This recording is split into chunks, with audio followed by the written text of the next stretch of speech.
Joining us right now, former advisor to Newt Gingrich's presidential campaign, Lee Spieckerman is with us. Lee, good to see you. Thanks so much for joining us. Your take on all of this. Good morning. Well, I think what we heard from Jared Kushner earlier this morning just reinforces that this entire Russia thing is inconsequential idiocy.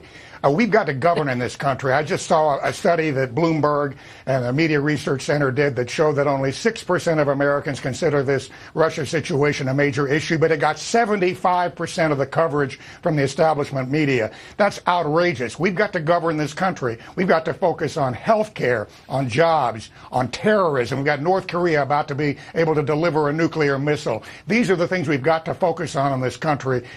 Terrorists still trying to infiltrate Western democracies, a battle still going on in the Middle East.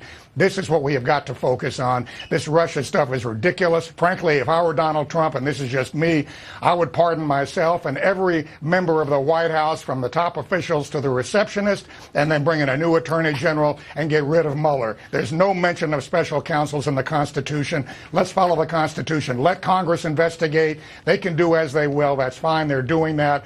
The president should focus on governing, and this boutique multi-million-dollar law firm that Mueller is creating to destroy the president has got to be stopped. You make a lot of good points, Lee, but the fact is the mainstream media and the left will go ballistic if he fires Mueller. Do you really They want... already have. Yeah, no, they already have. It's overmodulation. You ever listen to overmodulated audio? You can't tell the high notes from the low notes. Yeah. They are screaming. If I hear the phrase, "This is deeply troubling, this is deeply concerning," again, I'm going to puke. It's absolutely crazy. Yeah. This country is sick of this. Even people who don't agree with Donald Trump know we have got to get back on track on governing. I believe a poll was done of all voters, including Democrats and independents.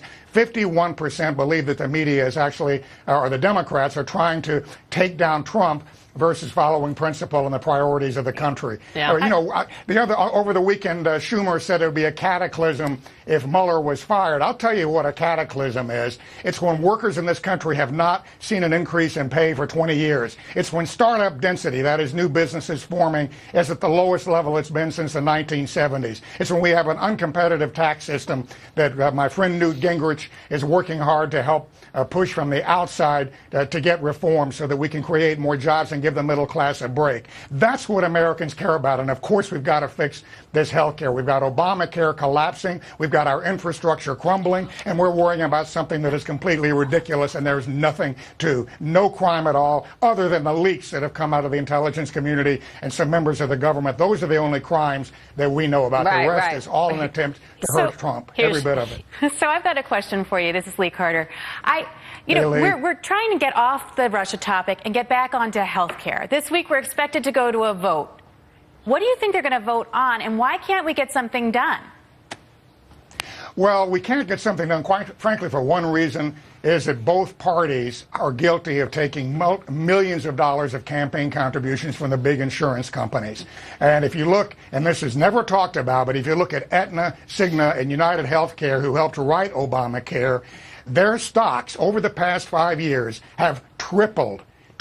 They have advanced more than Apple. Are you going to tell me those health insurance companies have done more for America than Apple? And they have got to be asked to do a lot more. And frankly, they have a lot of political sway in Washington, and that's one bit of reason nothing's done. The other is health care is very important. It has to be kept in mind that the Obamacare only affects about 7% of the population. That's significant. It's millions of people. We've got to take care of them. But the vast majority of Americans get their health care from their employer or from Medicare or the existing Medicaid before the expansion. But we have got to fix it. My personal preference, Lee, is that we repeal the existing bill as best we can with reconciliation, and then Republicans work with Democrats to forge a bipartisan replacement. You should not do something as big as health care on a party line vote. That was a mistake that Barack Obama made. Look what's happening. They're dismantling it quickly. 52 years ago, almost exactly, President Johnson pushed through Medicare. He had a much bigger majority, had a 2/3 majority in the House and Senate of Democrats. He didn't need any Republican votes, but he refused to make it a party line vote. He enlisted a lot of Republicans to vote for it because he knew they had to have skin in the game. Yeah, here's Lindsay Bell. Well, how are you going to get the Republicans to work with the Democrats when they can't even work together? You have the Republican Party so divided. How do you get them to come together and come up with a plan? I think it will actually be easier, believe it or not. I think we have people, unfortunately, in the Republican Party, and I vote Republican, and I'm a big supporter of President Trump, but regrettably, we have a lot of Republicans that don't really want to reform this health care system. They want it to go away. They think Obamacare was a mistake, which it was, but the one good thing that it did is it brought to the fore that we have to take care of the uninsured people in this country, and we have to have real health care, which is what President Trump campaigned on, a beautiful system that takes care of everybody. So, there are a lot of ways to take care of this. As I said, the insurance companies, they operate protected from antitrust in a monopoly or an oligopoly environment almost everywhere in the country. They're prodigiously profitable. They have got to be required to do much more. We have got to combine the Medicaid population with regular insurance populations instead of having a lower tier of providers. You're making a lot of important points. These are all really important points for sure. But, I mean, tax reform is what the economy wants to see, the markets want to see.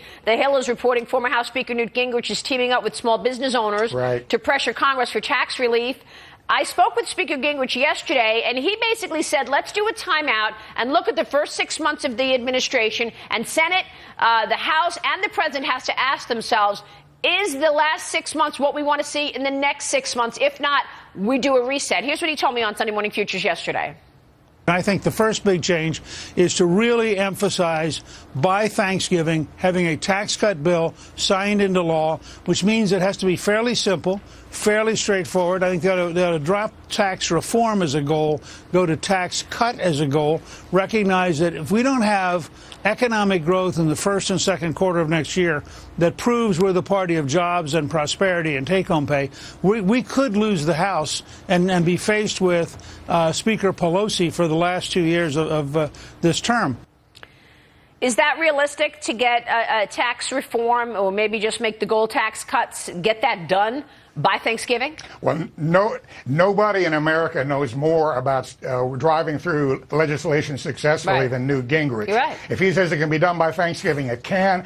The studies show that small business owners say that's their number one priority is tax reform or tax reduction, and that they would invest 70% of their tax savings in their businesses, in new hiring, in raising incomes. As I said earlier, we've had stagnant worker incomes in this country for over 20 years. A lot of that's due to our horrific trade deals that we've made and the illegal immigration that's undercut wages at the bottom tier.